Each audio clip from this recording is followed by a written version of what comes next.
India versus Australia fourth match review చేసుకోవాలి కదా, మాట్లాడుకుందాం దీని గురించి మాట్లాడుకుందాం. కానీ దాని తర్వాత అలానే వచ్చేసి ఆర్సీబీ సేల్ అవుతుందా, నిజమా? మాట్లాడుకోవాలన్నా వద్దా? నెక్స్ట్ ఆర్సీబీకి కొత్త హెడ్ కోచ్ ని అపాయింట్ చేశారంట. ఎవరు, ఎందుకు చేశారు, మాట్లాడుకుందాం. ఇంకా దాని తర్వాత India versus south Africa test series రానుంది కదా, దానికి ఇండియా స్క్వాడ్ అయితే వదిలేశారు. దీని గురించి కూడా స్క్వాడ్ ఎలా ఉందో చెప్పేస్తాను. సో వీడియో నచ్చడానికి చూడండి, చాలా క్రేజీగా అండ్ మంచి వీడియో అయితే ఉండబోతుంది. సో దానికోసం నాది ఒక చిన్న రిక్వెస్ట్. అదేంద్రా అంటే, మీరు మన ఛానల్ని కొత్తగా విజిట్ చేస్తున్నట్టయితే కింద కనబడుతున్న ఆ ఎర్ర బటన్ని ఒక్కసారి నొక్కేస్తే మనకి ఇంకా వీడియోస్ చేయడానికి ఇన్స్పిరేషన్ వస్తుంది. ఇంకా లేట్ చేయకుండా వెయిట్ చేయకుండా వీడియోలో వెళ్ళిపోదాం. Let's get started.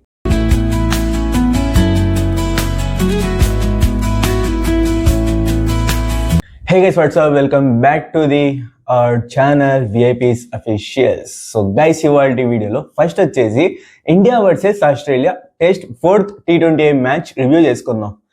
ఫస్ట్ వచ్చేసి ఒక సమ్మరీ చెప్పేస్తాను చూడండి. ఆస్ట్రేలియా వచ్చేసి టాస్ గెలిచి ఫస్ట్ బౌలింగ్ చూస్ చేసుకున్నారు. ఇండియా వాళ్ళు బ్యాటింగ్ చేస్తూ 167 runs for the 8 wicket loss తోటి బోర్డు మీద పెట్టారు. దాని తర్వాత బౌలింగ్ వచ్చిన టీమిండియా, బ్యాటింగ్ వచ్చిన ఆస్ట్రేలియా టీంకి వచ్చేసి 119కే ప్యాకప్ చేశారు. 18th ఓవర్లో, అంటే అదే 19th ఓవర్లో ప్యాకప్ చేసి పారేశారు. సో మొత్తానికి అయితే సమ్మరీ ఇది. ఇంకా మెయిన్ మన ఇండియా సైడ్ నుంచి టాప్ స్కోరర్స్ మరియు టాప్ పర్ఫార్మెన్స్ గురించి మాట్లాడుకోవాలి కదా. సో ఫస్ట్ వచ్చేసి బ్యాటింగ్ నుంచి స్టార్ట్ చేద్దాం. బ్యాటింగ్ లో శుభ్మన్ గిల్ వచ్చేసి మంచి యాంకరింగ్ ఇన్నింగ్స్ తోటి 46 రన్స్ ఇన్నింగ్స్ అయితే ఆడిండు. ఇక్కడ వచ్చేసి క్వశ్చన్ మార్క్ వచ్చేది ఏంద్రా అంటే, అతని మీద స్ట్రైక్ రేట్ తక్కువ ఉంది కదా అని. స్ట్రైక్ రేట్ తక్కువ ఉన్నా కూడా అతని రోల్ ఏంది, ఒకవైపు నిలబడి రన్స్ చేస్తూ అవసరం ఉన్నప్పుడు బౌండరీస్ ని కొట్టడం. అతను వచ్చేసి ముందు నుంచి అతని స్టైలే అది. అతను ఆ స్టైల్ వచ్చేసి క్లియర్ గా ఆడిండు. ఇంకొంచెం నిలబడింటే ఇంకా బాగుండేదేమో, ఇంకా మంచి స్కోర్ వచ్చేదేమో, కానీ అవ్వలేదు. మొత్తానికి అయితే 46 రన్స్ ఇన్నింగ్స్ అయితే శుభ్మన్ గిల్ ఆడిండు. నెక్స్ట్ వచ్చేసి నెంబర్ 3కి వచ్చేసి శివం దూబేని పంపించారు. అంటే ఇప్పుడు T20 వరల్డ్ కప్ వస్తాను కదా, దానికన్నా ముందు చిన్న ఎక్స్పెరిమెంట్. సో శివం దుబేని పంపించారు. ఇక్కడ ఇంకొకటి రీజన్ కూడా ఉంది ఇది శివం దుబేని పంపించడంలో.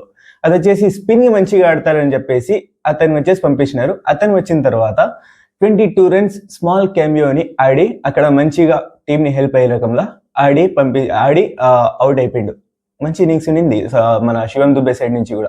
ఏం ఆడతాడో అబ్బా, నెంబర్ 3కి పంపించినారు, ఎందుకు వీళ్ళు ఇలా చేస్తున్నారు అనుకున్నాను, కానీ మంచిగా 22 రన్స్ చేశాడు. ఇంకొంచెం నిలబడి ఉంటే, ఇంకొంచెం అంటే ఇంకా స్ట్రైక్ రేట్ ఇంకా పెంచి ఇంకా స్పీడ్గా ఆడింటే ఇంకా మంచి స్కోర్ వచ్చేదేమో, బట్ ఇట్స్ ఓకే. ఇంకా నెక్స్ట్ వచ్చేసి మన కెప్టెన్ సూర్యకుమార్ యాదవ్ గురించి మాట్లాడుకుందామా. సూర్యకుమార్ యాదవ్ ఒక మాట చెప్పినారు. అది ఎందుకు అంటే, నేను నాకు వచ్చేసి అవుట్ ఆఫ్ రన్స్ ఉండొచ్చేమో కానీ అవుట్ ఆఫ్ ఫామ్ లేదు అని చెప్పినాడు. అది వచ్చి సీరియస్ మ్యాచ్ లో ప్రూవ్ చేసిండు అతను. అందులో వచ్చేసి దగ్గర 200 స్ట్రైక్ రేట్ తోటి చాలా మంచి బ్యాటింగ్ చేసిండు. 200 స్ట్రైక్ రేట్ అంటే తక్కువ కాదు.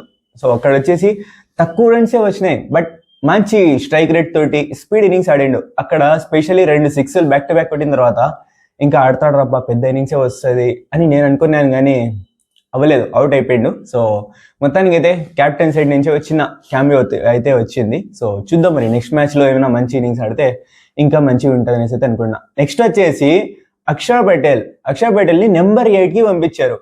యాక్చువల్లీ నెంబర్ 8 స్లాట్ ఎవరిది, మన వాషింగ్టన్ సుందర్ది, కానీ నెంబర్ 8లో అక్షర్ పటేల్ ని పంపించారు. అక్షర్ పటేల్ వచ్చేసి వచ్చిన తర్వాత అక్కడ అటువైపు నుంచి కొంచెం వాషింగ్టన్ సుందర్ అయిపోయింది అలా అయింది. ఇంకా దాని తర్వాత అక్షర్ పటేల్ లాస్ట్ లో స్కోర్ అంటే వస్తుండగానే ఇంద్రబ్బా వికెట్స్ వెళ్ళిపోతున్నాయి, 155కి ప్యాకప్ అయిపోతారు ఎట్ట అనుకున్న ఆ స్టేజ్ నుంచి తను వచ్చేసి చాలా మంచి ఫినిషింగ్ తోటి 167 రన్స్ బోర్డు మీద పెట్టడంలో తను పెద్ద చేయి, అంటే మంచిగా ఫినిషింగ్ చేసిండు. దాంతో 167 ఫర్ 8 మనం బోర్డు మీద పెట్టినాం. ఇంకా దాని తర్వాత బౌలింగ్ దిగిన టీమిండియా వచ్చేసి అందరు వికెట్స్ పంచుకొని బుమ్రా, హర్షదీప్ సింగ్ మరియు వరుణ్ చక్రవర్తి ఒక్కొక్క వికెట్స్ పంచుకొని, ఇంకా దాని తర్వాత శివం దుబే 2 వికెట్స్, అక్షర్ పటేల్ 2 వికెట్స్ తీసుకున్నారు.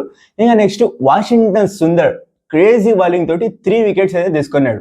టీమిండియా సైడ్ నుంచి హైయెస్ట్ వికెట్స్ విందే ప్రస్తుతం, అంటే ఈ మ్యాచ్ లో మంచి బౌలింగ్ చేసిండు. సో వెల్ డన్ టీమిండియా, చాలా మంచిగా 48 రన్స్ తోటి గెలిచినారు. ఇంకా లాస్ట్ మ్యాచ్ ఉంది, గెలిస్తే ఈ సిరీస్ మేమైతే గెలుచుకుంటాం. ఇంకా ఓడిపోయినా కూడా సిరీస్ డ్రా అవుతుంది, కానీ సిరీస్ గెలిచి వస్తే ఇంకా మంచిగా ఉంటుంది అనేసి నేను అనుకున్నా. సో ఇంకా నెక్స్ట్ వచ్చేసి ఆర్సీబీ గురించి మాట్లాడుకుందాం. ఆర్సీబీ వచ్చేసి ఆర్సీబీకి కొత్త కోచ్ గా వచ్చేసి మోహన్ రంగరాజన్ గారికి ఉమెన్స్ ఆర్సీబీ ఉమెన్స్ కి కొత్తగా న్యూ హెడ్ కోచ్ గా అపాయింట్ చేశారంట. సో ఆర్సీబీ నుంచి వస్తున్న అప్డేట్ ఇది. సో అఫీషియల్ అప్డేట్ ఇది. నెక్స్ట్ వచ్చేసి ఆర్సీబీ ఇన్ సేల్ విన్నే అంటారు, ఎప్పటి నుంచో ఉంది. ఇది వచ్చేసి టీమ్ ఓనర్స్ వచ్చేసి అంటే కన్ఫర్మ్ చేశారు, March 31 లోపు ఆర్సీబీ అయితే సేల్ అయిపోద్ది అని కరెంట్ వచ్చిన అప్డేట్. సో ఇది టీమ్ ఓనర్సే వచ్చేసి కన్ఫర్మ్ చేశారు, ఇది అఫీషియల్ న్యూస్. సో నెక్స్ట్ వచ్చేసి India versus south Africa series అయితే జరగబోతుంది.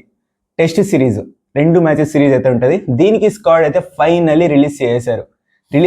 స్క్వాడ్ లో పెద్దగా ఏం చేంజెస్ లేవు. మన రిషబ్ పంత్ బ్యాక్ అయిపోయిండు, అంటే రిషబ్ పంత్ వచ్చేసిండు. అండ్ ప్రసిద్ధ్ కృష్ణ అయితే మ్యాచ్ అయితే స్క్వాడ్ లో అయితే లేదు. ఇంకా స్క్వాడ్ వచ్చేసి ఇక్కడ ఒకసారి ఫోటో పెట్టేస్తాను చూసుకోండి. సో మన ఎడిటర్ సాబ్ ఫోటో దాల్లో పోయి. సో మొత్తానికి అయితే గైస్ గది ఈ వీడియోలో ఉన్న క్రికెట్ జగత్లో ఉన్న అప్డేట్స్. సో వీడియో నచ్చినట్లయితే లైక్ చేయండి, షేర్ చేయండి మీ ఫ్రెండ్ ఫ్యామిలీ మెంబర్స్తో. అండ్ మనల్ని సబ్స్క్రైబ్ చేసి మంచిగా సపోర్ట్ చేస్తే ఇంకా మంచి వీడియోస్ తోటి, ఇంకా క్రేజీ వీడియోస్ తోటి మీ ముందరైతే వస్తుంటాం. సో సబ్స్క్రైబ్ చేసి పక్కన వెల్కమ్ ఆన్ చేసుకోండి. వీడియోలో ఎంతో ఖచ్చితంగా కామెంట్ పనిలో తెలియజేయండి. Thank you so much for watching. Take care, love you all. మరి కొత్త అప్డేట్స్ తోటి కలుసుకుందాం. అప్పటి వరకు signing up to your VIPs officials. Thank you.